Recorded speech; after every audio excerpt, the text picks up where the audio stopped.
হেফাজতে ইসলাম বাংলাদেশ শেষ কবে রাজধানীতে এমন বাধাহীন সমাবেশ করেছে সে উত্তর হয়তো সবার জানা। আওয়ামী লীগ শাসনামলে বেশ কোণঠাসা থাকলেও সরকার পতনের সাথে সাথে সভা সমাবেশের মাধ্যমে নিজেদের শক্তি জানান দিতে শুরু করেছে দলটি। অরাজনৈতিক সংগঠন হয়েও ফ্যাসিবাদী আওয়ামী লীগ সরকারের ভয়ের অন্যতম নাম ছিল হেফাজতে ইসলাম বাংলাদেশ। ইসলাম নিয়ে হেফাজত কর্মীদের আপোষহীন ও ডরভয়হীন কর্মকাণ্ডের জন্য তাদের ওপর একাধিকবার নারকীয় সহিংসতা চালিয়েছে ফ্যাসিবাদী শেখ হাসিনা সরকার। ইসলামী শাসনতন্ত্র প্রতিষ্ঠার লক্ষ্যে 2010 সালে 19 জানুয়ারি চট্টগ্রামের প্রায় 100 কওমি মাদ্রাসার শিক্ষকদের সমন্বয়ে গঠিত হয় হেফাজতে ইসলাম বাংলাদেশ। সংগঠনটির প্রতিষ্ঠা ছিলেন চট্টগ্রামের হাটহাজারী মাদ্রাসার সাবেক মহাপরিচালক মরহুম শাহ আহমদ শফি। 2020 সালে ইন্তেকালের আগ পর্যন্ত তিনি হেফাজতে ইসলামের আমিরের দায়িত্ব পালন করেছেন। তার মৃত্যুর পর সংগঠনটির আমিরের পদটি শূন্য হয়ে পড়লে জুনায়েদ বাবুনগরীকে আমির নিযুক্ত করা হয়। 1 বছর দায়িত্ব পালন করার পর জুনায়েদ বাবুনগরীও শাহাদাত বরণ করে। তার ইন্তেকালের পর মহিবুল্লাহ বাবুনগরী হেফাজতে ইসলামের আমিরের দায়িত্ব গ্রহণ করেন। বর্তমানে তার নেতৃত্বে ইসলামী এই সংগঠনটি এগিয়ে চলছে। নিজেদের অরাজনৈতিক সংগঠন দাবি করলেও হেফাজতের অধিকাংশ নেতাকর্মী রাজনীতির সঙ্গে যুক্ত। নানা সময়ে সরকারের বিরুদ্ধে বিভিন্ন আন্দোলন ও বিক্ষোভ কর্মসূচি পালন করেছে এই কওমি সংগঠনটি। 2010 সালে দেশের ধর্মনিরপেক্ষ শিক্ষানীতির বিরোধিতার মধ্য দিয়ে প্রথমবারের মতো নিজেদের সাংগঠনিক শক্তিমত্তার পরিচয় দেয় হেফাজতে ইসলাম।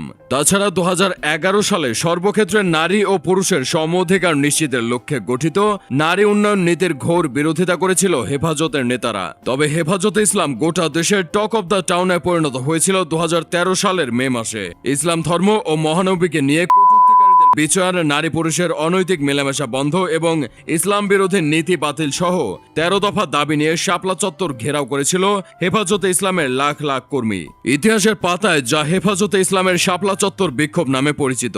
তবে 6 মে গভীর রাতে পুলিশ, বিজিবি ও র্যাবের প্রায় 5000 সদস্যের একটি যৌথ দল বিক্ষোভকারী হেফাজত নেতাদের ওপর অতর্কিত হামলা চালিয়ে তাদের শাপলা চত্বর হতে উৎখাত করে।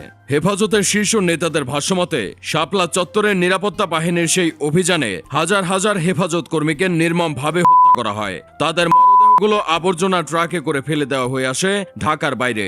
সেই রাতের কথা স্মরণ হলে আজও দেশের মানুষের বুক কেঁপে ওঠে। যদিও হাসিনা সরকার কখনোই শাপলা চত্বরের সেই গণহত্যার দায় স্বীকার করেনি। উল্টো সংসদে দাঁড়িয়ে শেখ হাসিনা বিবৃতি দেন যে সেদিনের সেই বিক্ষোভ কর্মসূচিতে হেফাজত ইসলামের নেতারা নাকি গায়ে লাল রং মেখে মৃত সাজার নাটক করেছিল। 2013 সালে শাপলা চত্বরের সেই বিক্ষোভ আসরে কি ঘটেছিল তা আজও দেশবাসীর কাছে অজানা এক ইতিহাস হয়ে রয়েছে। তবে 2013 সালের সেই ঘটনার পর থেকে নিজেদের সর্বশক্তি লাগিয়ে হেফাজতে ইসলামের টুটি চেপে ধরে হাসিনা সরকার, যার ফলে কওমি মাদ্রাসা ভিত্তিক এই সংগঠনটি কোণঠাসা হয়ে পড়ে। নেতাকর্মীদের ধরপাকড়, প্রশাসনিক চাপ সহ আরো নানা গ্যারাকলে আটকে পড়ে হেফাজতে ইসলাম। তবে এরপরও তারা অন্যায়ের বিরুদ্ধে কথা বলা ছাড়েনি।